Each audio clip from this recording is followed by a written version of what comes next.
Assalamualaikum warahmatullahi wabarakatuh. Kisah ini terinspirasi berdasarkan kisah nyata. Nama, tempat, dan karakter telah diubah demi menjaga privasi semua pihak. Segala bentuk kesamaan dan kejadian sebenarnya hanya kebetulan semata. Tonton sampai selesai karena sangat menguras emosi. Jangan lupa juga tekan tombol like dan subscribe. Baiklah, begini ceritanya. Tanah makam Bagas masih basah dan merah, namun dingin yang menusuk tulang justru datang dari ucapan Ibu Rukmini. Sasmita masih berlutut, jemarinya yang gemetar mencoba merapikan bunga-bunga yang hanyut diterpa sisa hujan sore itu. Belum sempat ia menghapus lumpur di ujung jarinya, sebuah bungkusan kain lusuh dilemparkan tepat di depannya. "Kau tidak punya tempat lagi di rumah ini, Sasmita," suara Rukmini terdengar datar namun tajam, membelah keheningan makam. Sasmita mendongak, matanya yang sembab menatap wajah mertuanya yang tanpa emosi. "Ibu, Mas Bagas baru saja dikubur. Biarkan saya setidaknya melewati malam pertama tanpanya di rumah kita," rintih Sasmita. Namun, Rukmini justru memalingkan muka. Baginya, Sasmita hanyalah beban yang tak membawa warisan, menantu miskin yang kini tak lagi punya pelindung. Rumah itu butuh hasil nyata, bukan air mata. "Tanpa Bagas, kau hanya orang asing yang menghabiskan nasi kami. Pergilah sebelum gelap," tambah Jatmiko, kakak iparnya, yang berdiri di belakang Rukmini sambil melipat tangan dengan angkuh. Tidak ada teriakan, tidak ada tangis keras dari Sasmita. Ia hanya menunduk dalam, merasakan sesak yang luar biasa di dadanya, menyadari bahwa pengabdiannya selama bertahun-tahun sebagai menantu yang paling rajin mengurus rumah tidak lebih berharga daripada segenggam debu di mata mereka. Sebagai penghinaan terakhir, Jatmiko menyeret seekor kambing tua yang kurus kering dari belakang gudang. Bulu hewan itu kusam, salah satu tanduknya patah, dan jalannya terlihat pincang dengan suara kuku yang terseret di tanah berbatu. "Ini, bawalah temanmu. Kalian sama-sama tidak berguna," ejek Jatmiko sambil melemparkan tali rafia pengikat kambing itu ke tangan Sasmita. Adik iparnya, Weni, hanya cekikikan di ambang pintu rumah besar itu, menonton drama pengusiran tersebut seolah-olah itu adalah hiburan sore yang menyenangkan. Mereka membawa Sasmita ke batas desa, menunjuk sebuah lahan gersang yang penuh dengan kerikil tajam dan semak berduri. Orang-orang desa mengenalnya sebagai ladang mati, tempat di mana tidak ada satupun tanaman yang bisa bertahan hidup lebih dari seminggu. "Kau boleh tinggal di gubuk reot itu. Bukankah kau dulu bangga bilang bisa mengerti tanah? Silakan buktikan di sana," ucap Rukmini sambil berbalik pergi tanpa menoleh sedikit pun. Sasmita berdiri mematung di pinggir jalan setapak, memegang tali kambing tua yang kini mengembik lemah. Tetangga yang mengintip dari balik pagar hanya bisa berbisik kasihan, namun tak ada yang berani membela karena takut pada keluarga Darsono yang berpengaruh. Sasmita menarik napas panjang, menguatkan pundaknya yang ringkih, lalu mulai melangkah menuju ladang tandus itu dengan sisa-sisa harga diri yang masih ia miliki. Gubuk itu lebih mirip kandang daripada tempat tinggal manusia. Atap rumbianya miring dan dinding bambunya penuh celah yang membiarkan angin malam menusuk masuk. Sasmita duduk di sudut ruangan, menjadikan karung pakaiannya sebagai bantal darurat. Di bawah cahaya lampu minyak yang berkedip-kedip, ia menangis sejadi-jadinya, melepaskan seluruh rasa sakit yang sedari tadi ia tahan di depan keluarga suaminya. "Mas Bagas, kenapa kau pergi secepat ini?" bisiknya di tengah isak tangis. Di luar gubuk, kambing tua itu tidak beristirahat. Hewan itu justru berjalan ke sudut lahan yang paling keras dan kering, tempat di mana tanahnya retak-retak dalam.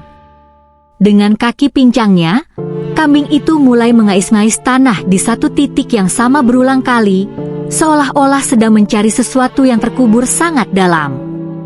Sasmita yang terbangun karena mendengar suara garukan tanah keluar dengan senter kecil.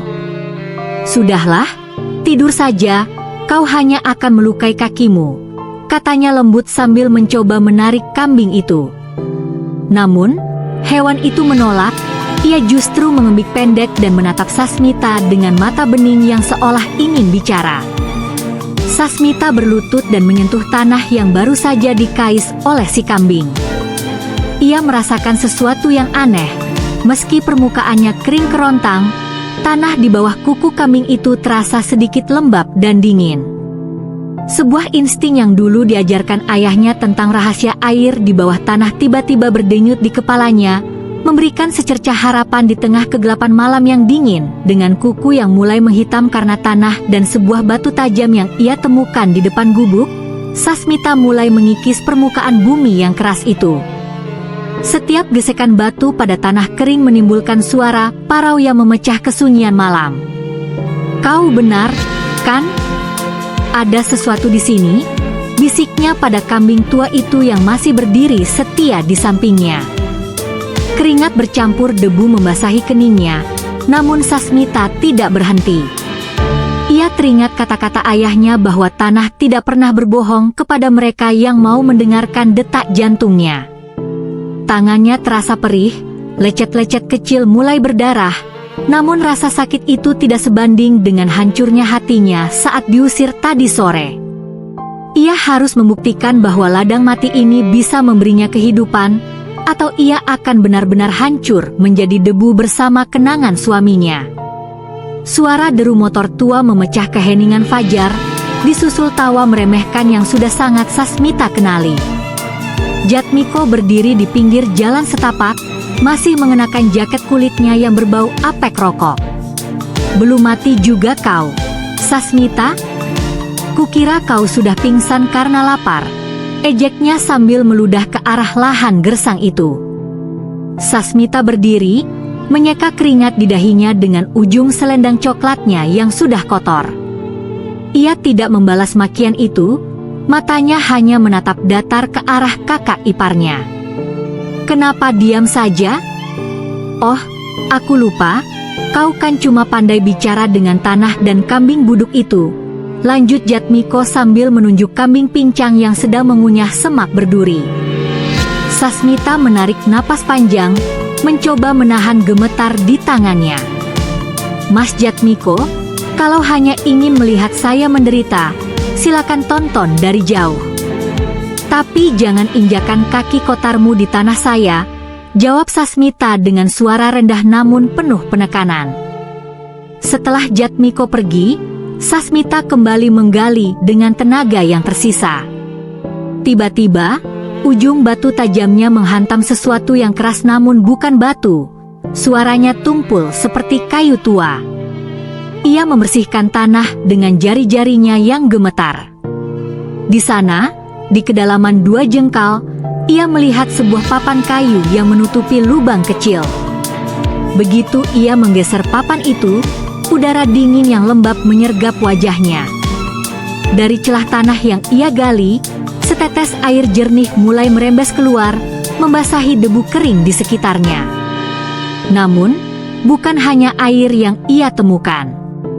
Di bawah papan itu, terselip sebuah kaleng logam berkarat yang terikat rantai kecil. Jantung Sasmita berdegup kencang.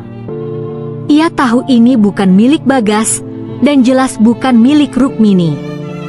Dengan tangan gemetar, ia mencoba membuka tutup kaleng itu, menyadari bahwa ladang mati ini mungkin menyimpan rahasia yang jauh lebih dalam daripada sekadar sumber air yang hilang. Di dalam gubuk yang pengap, Sasmita memaksakan tutup kaleng itu terbuka dengan bantuan ujung batu tajam. Bunyi gesekan logam yang memekakkan telinga mengiringi keberhasilannya. Di dalamnya, dibalut plastik bening yang sudah menguning, terdapat sebuah kunci besi kecil dan selembar kertas tua dengan tulisan tangan yang kaku.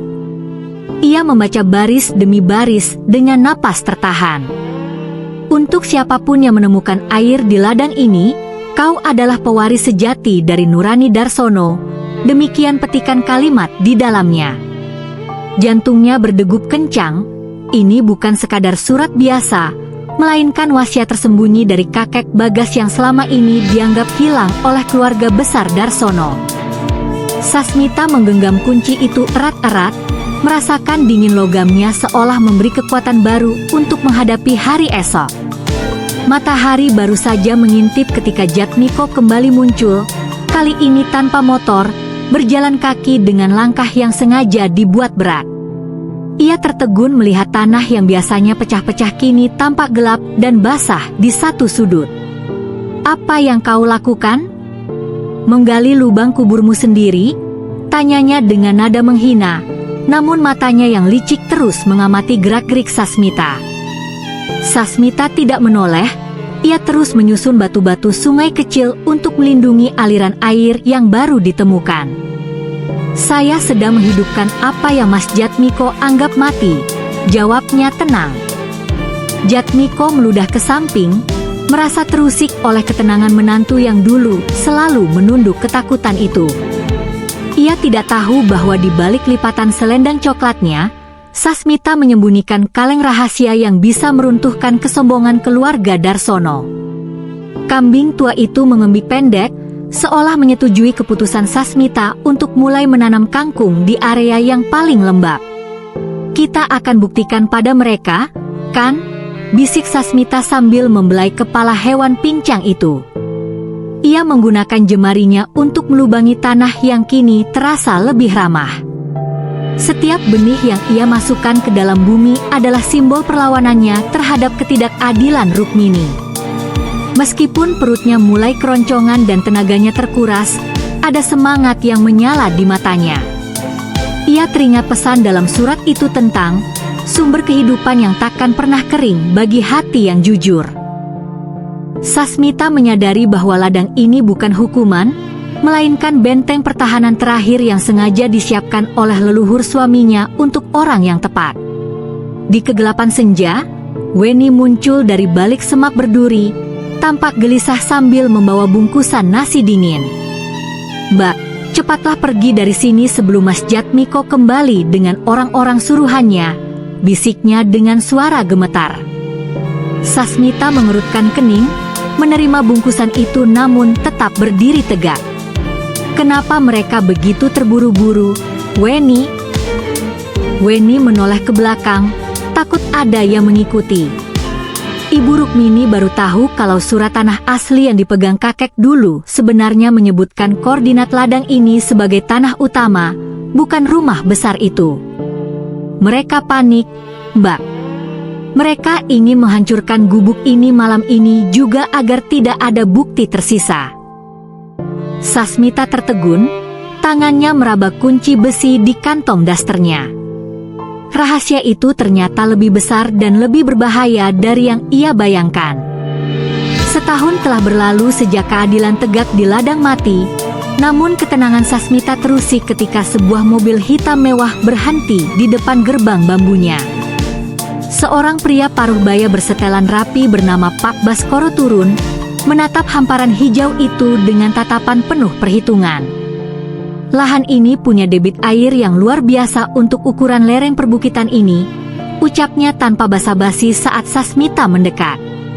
Baskoro menawarkan jumlah uang yang cukup untuk membeli separuh desa, sebuah tawaran yang membuat Rukmini, yang sedang menyortir cabai, menjatuhkan keranjangnya.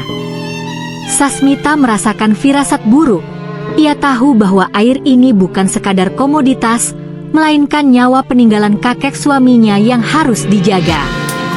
Malam itu di gubuk yang kini sudah jauh lebih kokoh, perdebatan pecah.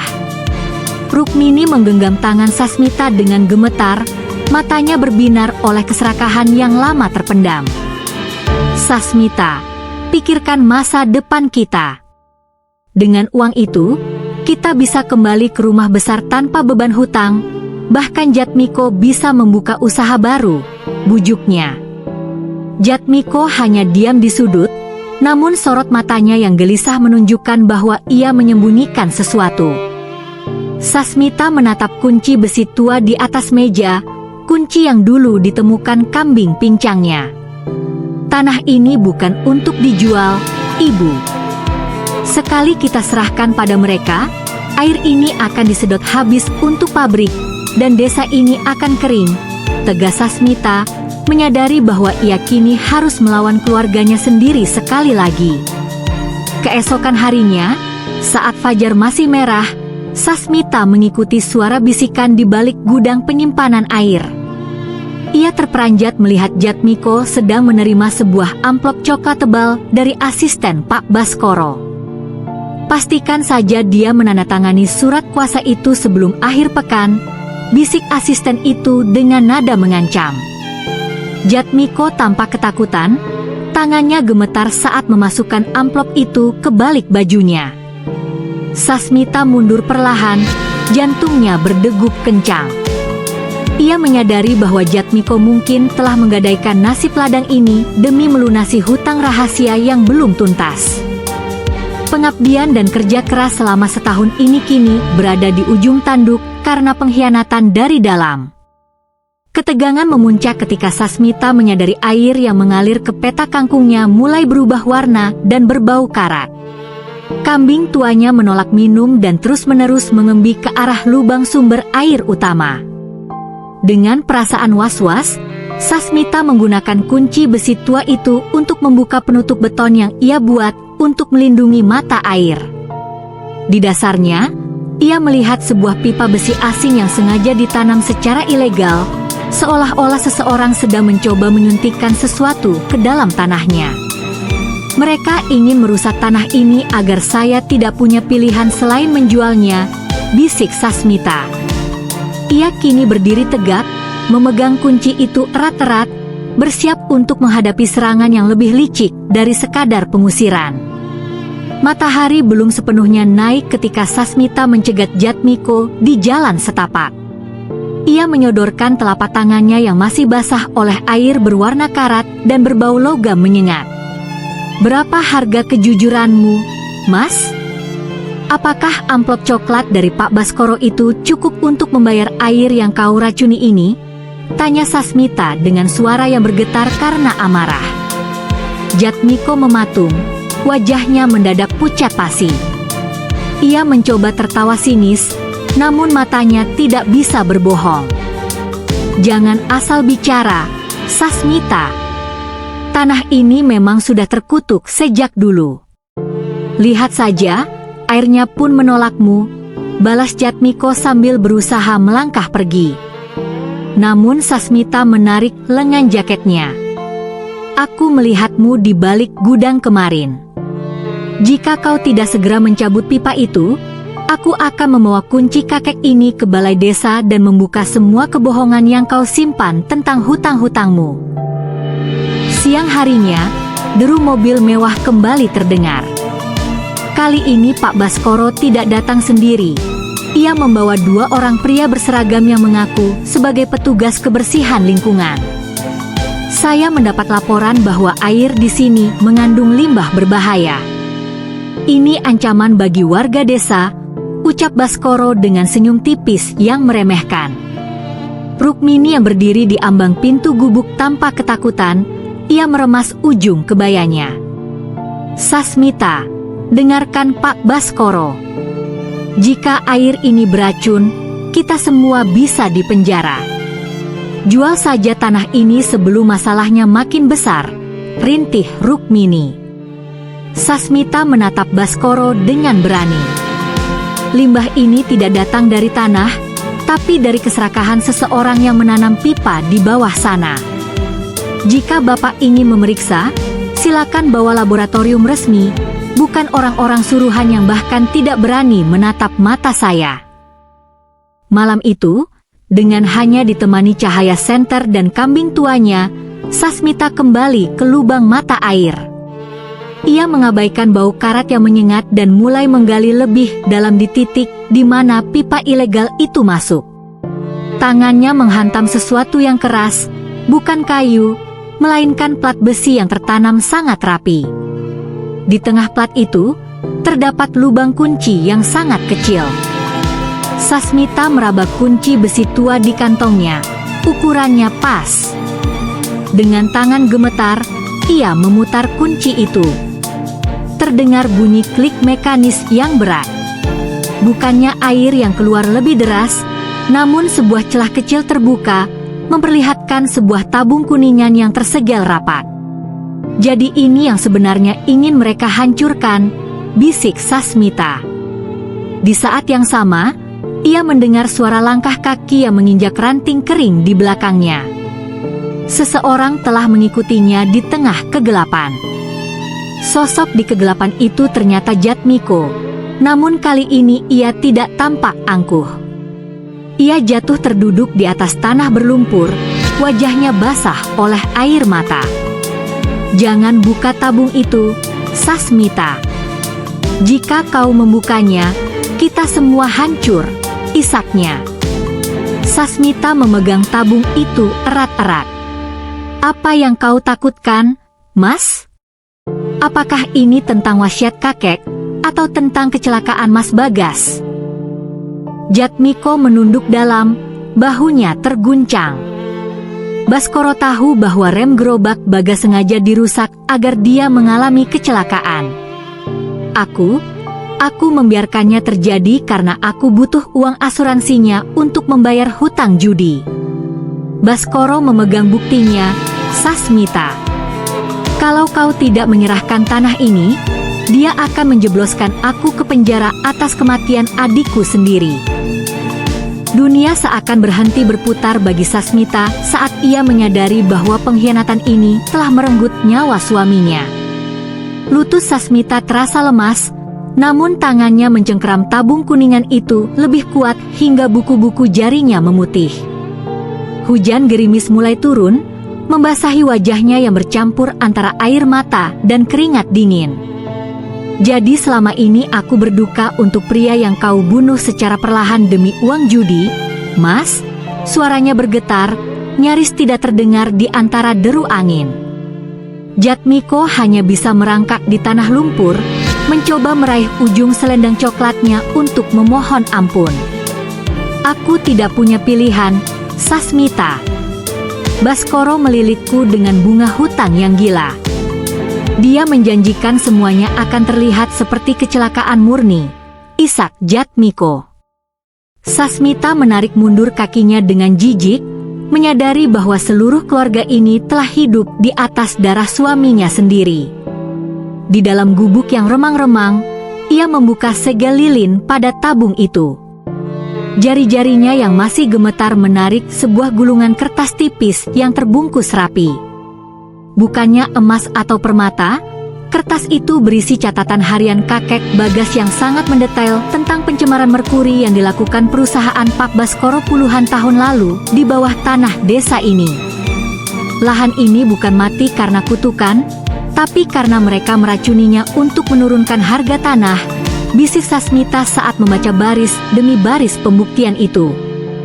Kakek Bagas ternyata telah menyiapkan filter alami di bawah lapisan batu ini, dan kunci besi itu adalah cara untuk mengaktifkan aliran air murni yang bisa menetralkan racun tersebut.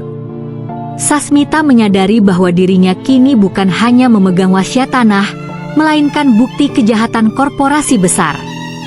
Rukmini tiba-tiba muncul di ambang pintu gubuk, wajahnya sepucat kain kafan setelah mendengar pertengkaran di luar tadi. "Katakan padaku itu bohong, Jatmiko. Katakan bahwa kau tidak menukar nyawa adikmu dengan uang," teriak Rukmini, suaranya pecah menjadi jeritan histeris.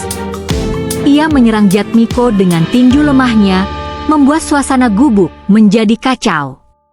Sasmita hanya berdiri diam di sudut, memeluk dokumen itu di dadanya. Ia melihat bagaimana keserakahan yang dipupuk Rukmini selama ini akhirnya memakan anaknya sendiri. Ibu yang mengajarinya bahwa uang adalah segalanya di rumah ini, ucap Sasmita dingin, menghentikan amukan mertuanya. "Kini, pilihan ada di tangan kita, menyerahkan dokumen ini ke polisi dan membiarkan Jatmiko membusuk di penjara, atau melihat Pak Baskoro menghancurkan desa ini selamanya."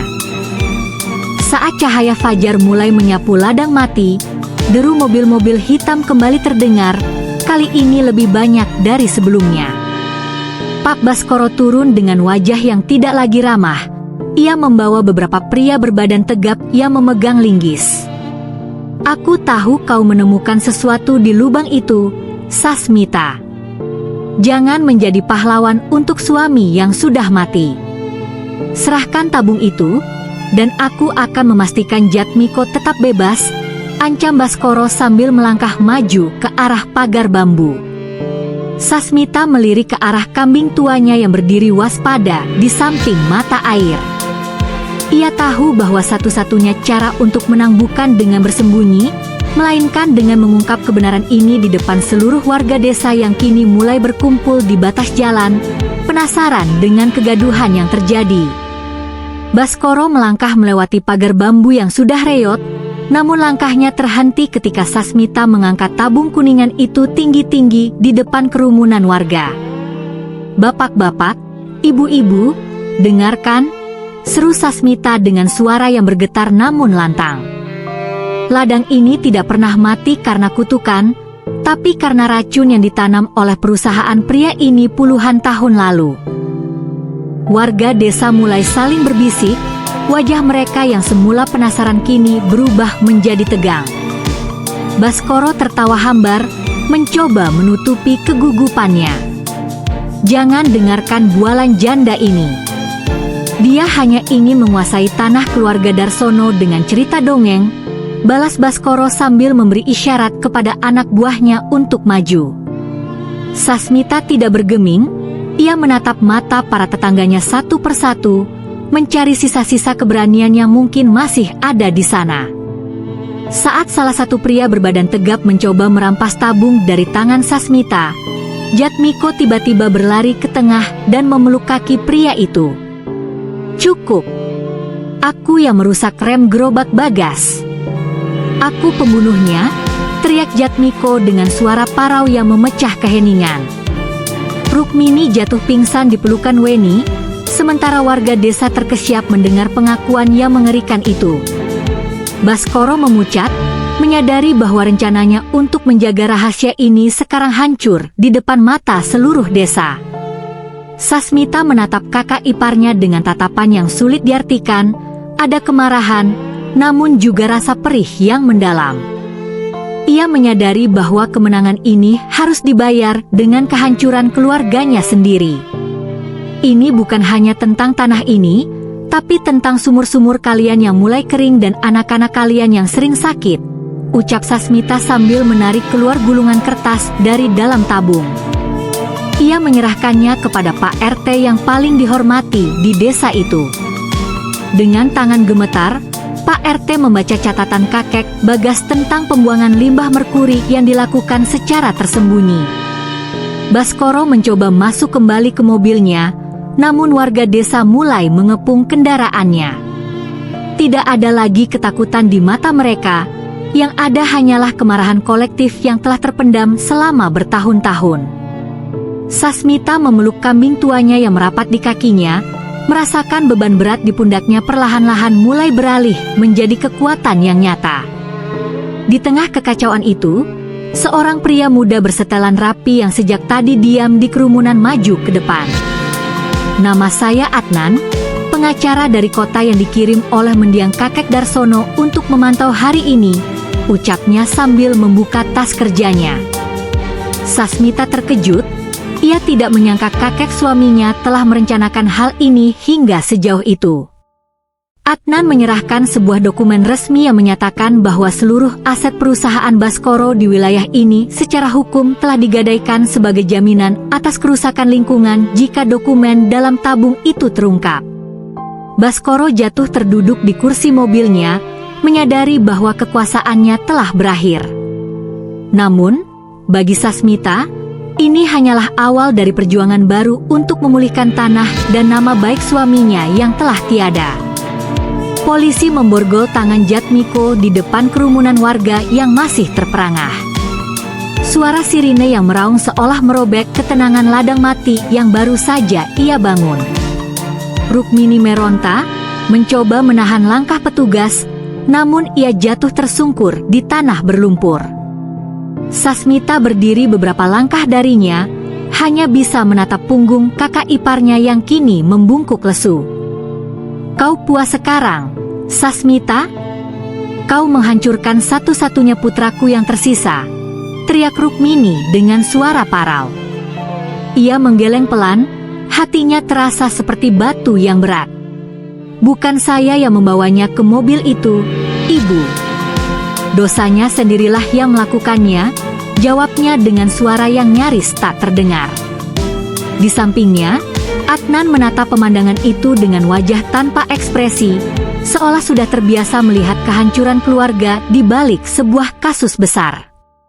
Setelah kerumunan bubar, Adnan mengajak Sasmita duduk di bangku bambu depan gubuknya.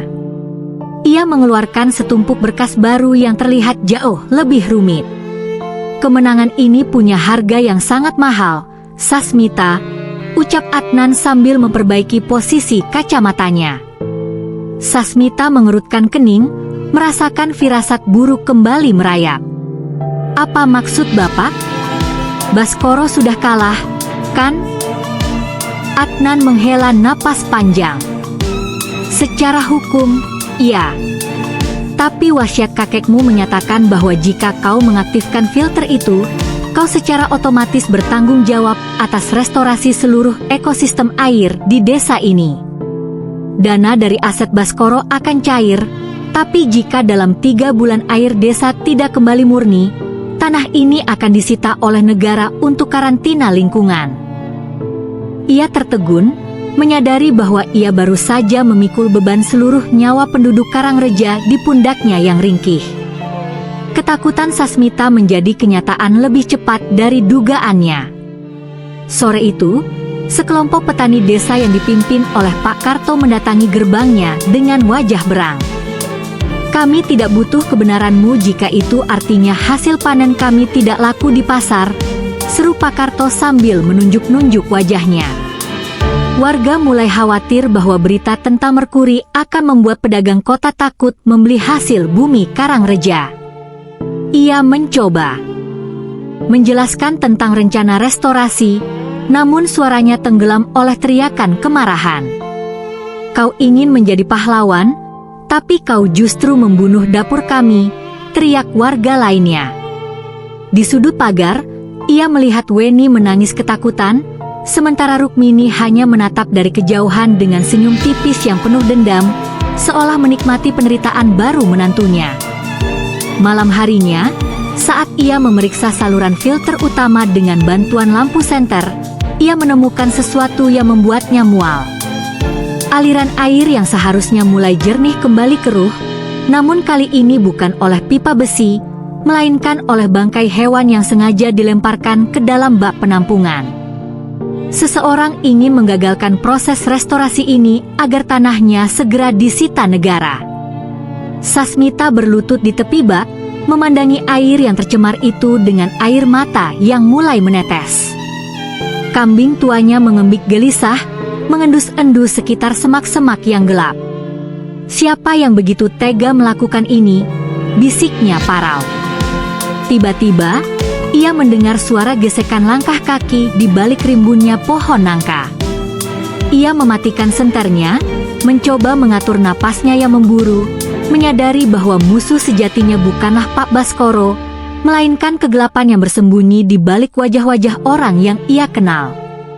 Sasmita mengarahkan senternya tepat ke wajah Pak Karto yang tampak kaku. Kenapa, Pak? Kenapa harus mengotori air yang juga akan Bapak minum? Tanyanya dengan suara bergetar. Pak Karto meludah ke tanah, matanya berkilat di bawah cahaya senter. Gara-gara kau bicara soal merkuri, Tengkulak Kota membatalkan pesanan bayam kami. Mereka takut sayur Karangreja beracun. Kami lapar, Sasmita. Kau pikir kejujuranmu bisa memberi makan anak istri kami? Bentak Pak Karto. Sasmita mundur satu langkah, merasakan beban kebencian warga yang kini nyata di depannya. Ia menyadari bahwa pengkhianatan Jatmiko hanyalah awal, dan kini ia harus menghadapi amarah orang-orang yang merasa nafkahnya terancam oleh kebenaran yang ia ungkapkan. Adnan menunjuk ke arah aliran air yang masih tampak keruh di dasar kolam penampungan. Baskoro punya banyak orang di pemerintahan, Sasmita. Mereka menggunakan keluhan warga untuk menekan dinas lingkungan hidup. Jika kau tidak bisa membuktikan sistem filter kakekmu bekerja dalam 90 hari, mereka akan menyatakan daerah ini zona merah, jelas Adnan. Sasmita menatap tangannya yang kotor karena lumpur dan bangkai hewan. 3 bulan untuk membersihkan racun puluhan tahun, bisiknya. Adnan mengangguk pelan, dan selama 3 bulan itu, kau harus bertahan dari warga desa yang ingin mengusirmu agar berita tentang racun ini dianggap hoaks belaka. Kau berada di posisi yang sangat berbahaya sekarang. Suara teriakan warga terdengar dari kejauhan saat Rukmini berdiri di depan gerbang, menunjuk-nunjuk gubuk Sasmita dengan penuh kebencian.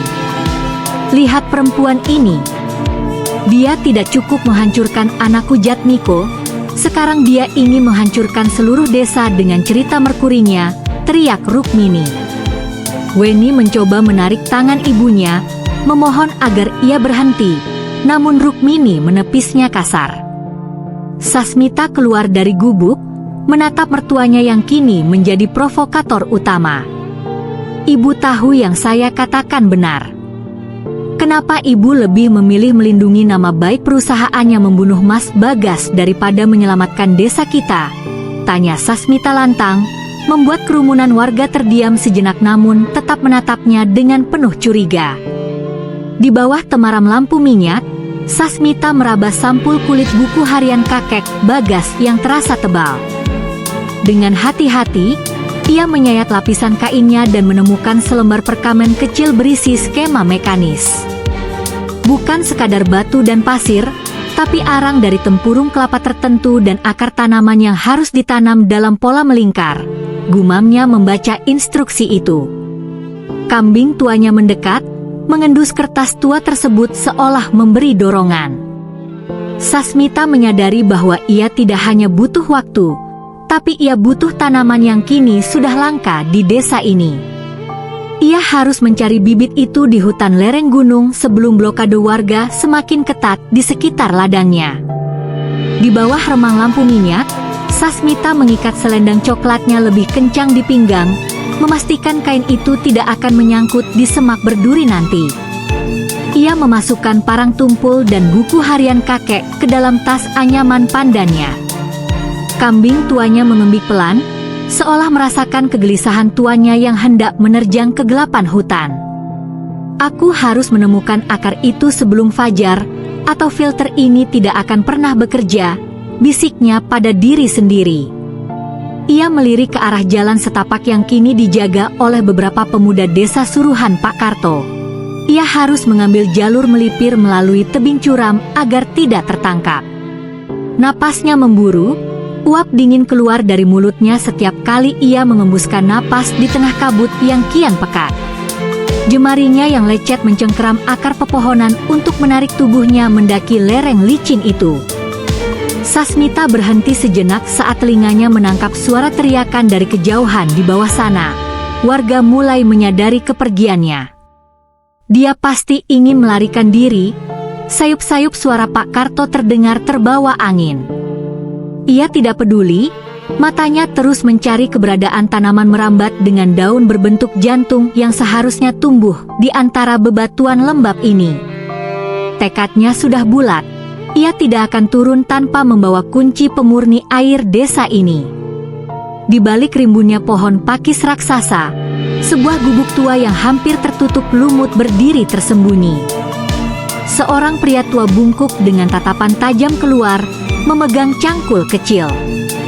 Jadi, akhirnya ada yang menemukan jalan ke sini menggunakan petunjuk si tua Darsono, gumam Mbah Wiryo.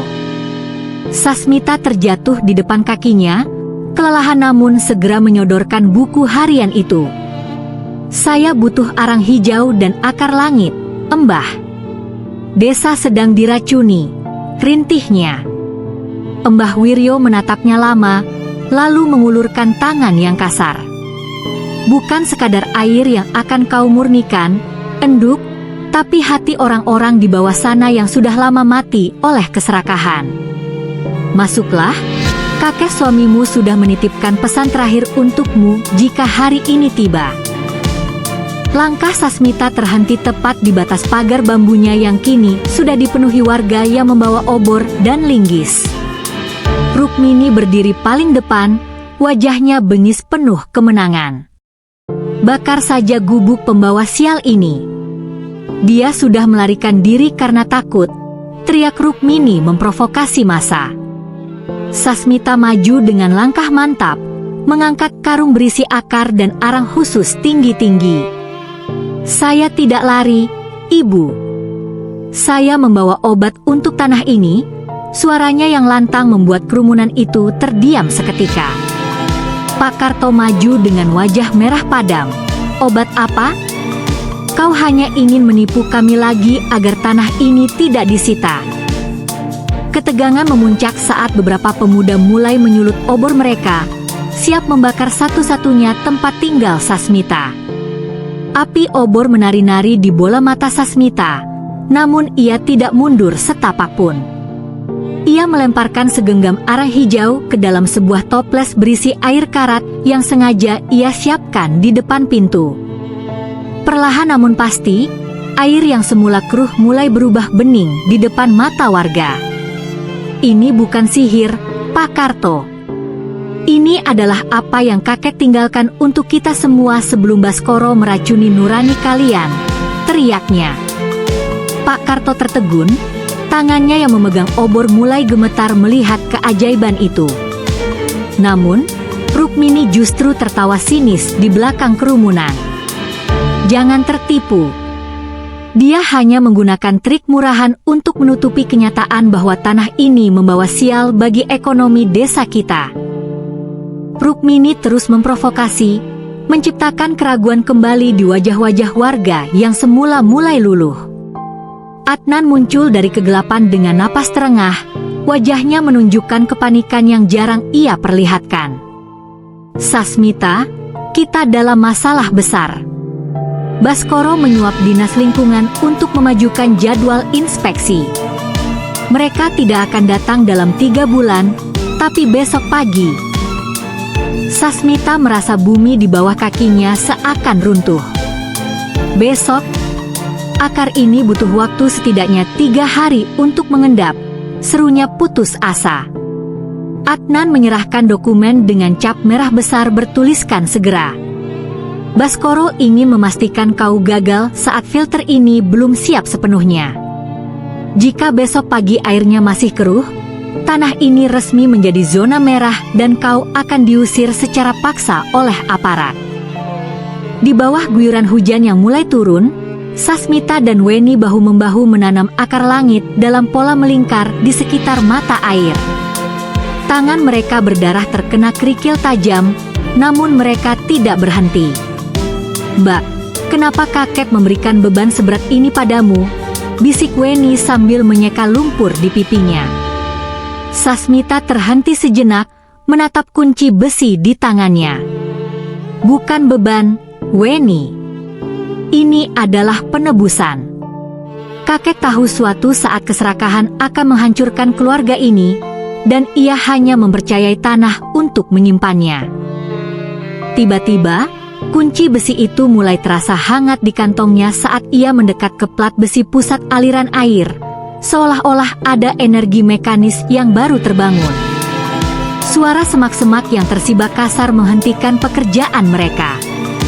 Seorang pria berseragam buruh pabrik yang koyak merangkak keluar dari kegelapan, memegangi perutnya yang bersimbah darah.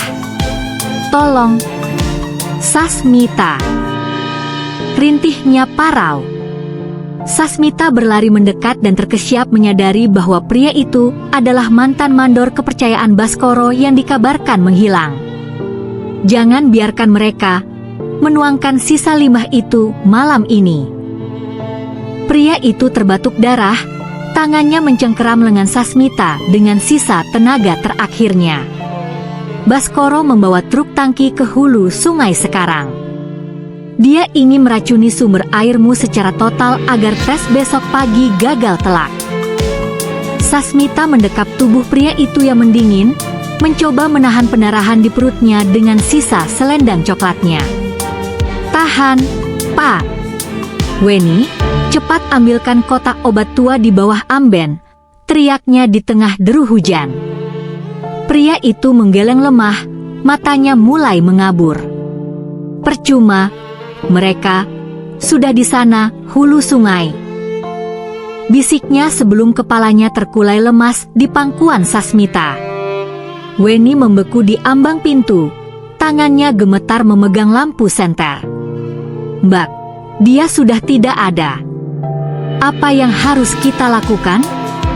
Kalau mereka meracuni hulu, filter kita tidak akan sanggup menahannya." Sasmita menatap darah yang membasahi telapak tangannya, lalu beralih menatap kegelapan hutan di atas sana. "Kita tidak bisa menghentikan truk tangki itu sendirian, Weni.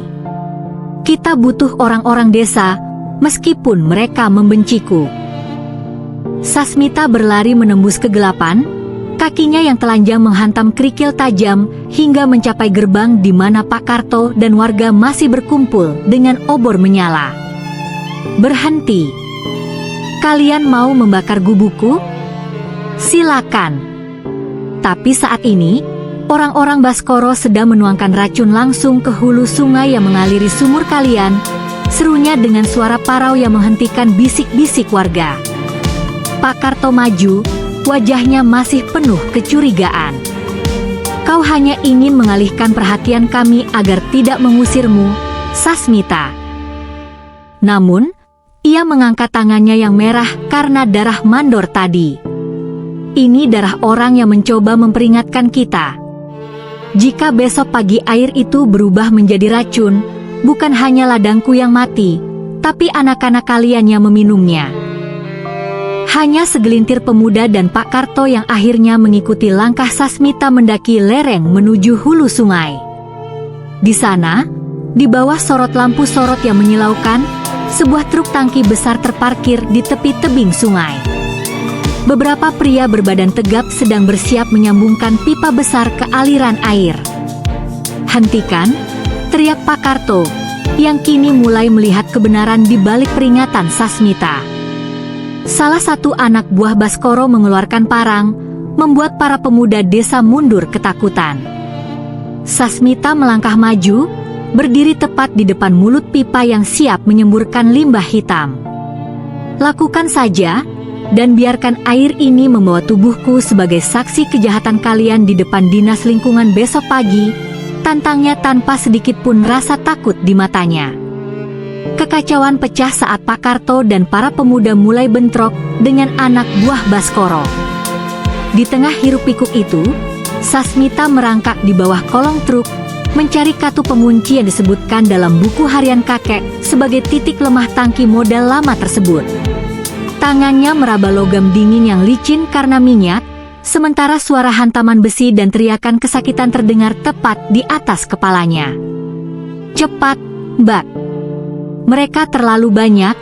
teriak Weni yang mencoba menghalangi seorang pria dengan lemparan batu. Sasmita menemukan katuknya, namun benda itu macet karena karat.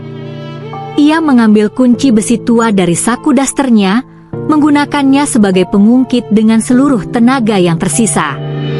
Tiba-tiba, sebuah tangan kasar menjambak rambutnya dan menyeretnya keluar dari bawah truk. Pria berbadan kekar itu melempar tubuh Sasmita ke semak berduri hingga lengannya tergores dalam. "Diam kau, janda keras kepala.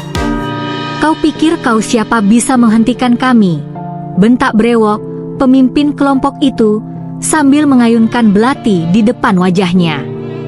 Sasmita meringis menahan perih, namun matanya tetap tajam menatap ke arah katuk truk yang sudah mulai bergetar. "Saya adalah orang yang akan memastikan kalian membusuk di penjara karena meracuni tanah kelahiran kami sendiri," balasnya dengan suara yang tidak bergetar sedikit pun.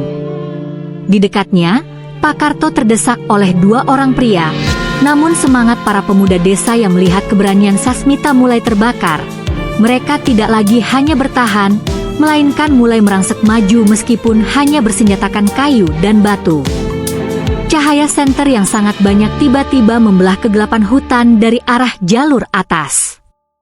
Rukmini muncul di barisan paling depan, memimpin puluhan ibu-ibu desa yang semuanya memegang ponsel dengan kamera yang menyala. Rekam semuanya. Jangan biarkan satupun wajah mereka lolos dari hukum, teriak Rukmini dengan suara yang memecah gemuruh hujan. Brewok dan anak buahnya tampak panik.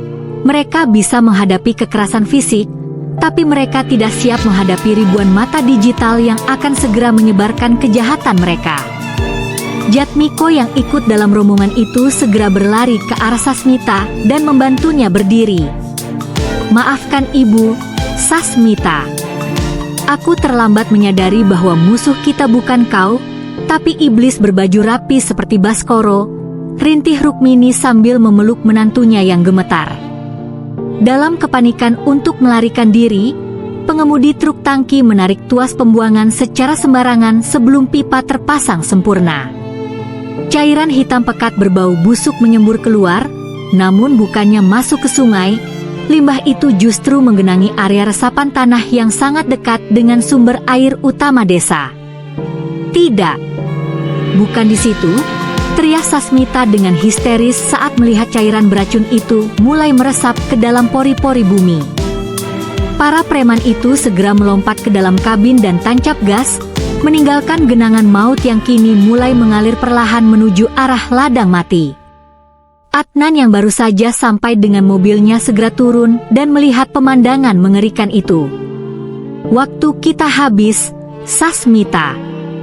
Jika limbah ini sampai ke hilir sebelum petugas inspeksi datang besok pagi, sistem filtermu tidak akan pernah sanggup mengolah racun sepekat ini," ucap Adnan dengan wajah pucat. Cahaya matahari pertama menyinari kabut tipis di ladang mati, memperlihatkan rombongan dinas lingkungan hidup yang sudah berdiri di depan gerbang bersama Adnan. Sasmita berdiri di tepi bak penampungan air dengan tubuh yang kotor oleh lumpur dan darah kering. Ia menatap ke arah hulu, menyadari bahwa racun hitam itu sudah hampir mencapai batas filternya. "Pak petugas, silakan ambil sampelnya sekarang," ucap Sasmita dengan suara yang tenang namun menyimpan keletihan yang luar biasa. Ia merogoh kantong dasternya, mengambil arang hijau terakhir pemberian Mbah Wiryo, dan dengan tangan gemetar, ia memasukkannya langsung ke dalam mulut pipa filter utama. Ia tahu, jika arang ini gagal menetralisir gelombang pertama limbah tadi, ia tidak hanya akan kehilangan tanah ini, tapi juga seluruh harapannya untuk membersihkan nama suaminya. Petugas mencelupkan strip indikator ke dalam botol sampel air yang diambil dari bak penampungan Sasmita.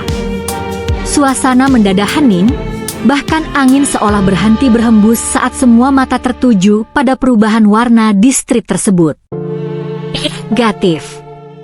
Tidak ada jejak merkuri atau timbal," seru petugas itu dengan lantang. Sorak-sorai pecah dari kerumunan warga. Pak Karto jatuh berlutut sambil menangis haru, menyadari bahwa desa mereka telah selamat dari kehancuran. Sasmita memejamkan mata, membiarkan air mata kelegaan membasahi pipinya saat ia merasakan beban berat di pundaknya selama setahun ini akhirnya luruh. Keadilan akhirnya datang dengan suara sirine yang menggema di seluruh lereng perbukitan. Polisi membawa Pak Baskoro keluar dari mobil mewahnya dengan tangan terborgol, sementara Adnan menunjukkan dokumen dari tabung kuningan yang membongkar skandal limbah beracun dan sabotase rem gerobak Bagas. Baskoro hanya bisa menunduk dengan wajah pucat, kehilangan segala kesombongannya di hadapan warga yang dulu ia tipu. Rukmini memeluk Sasmita dengan erat, sebuah pelukan permohonan maaf yang tulus tanpa kata-kata, mengakui bahwa menantu yang dulu ia buang kini telah menjadi penyelamat kehormatan keluarga Darsono.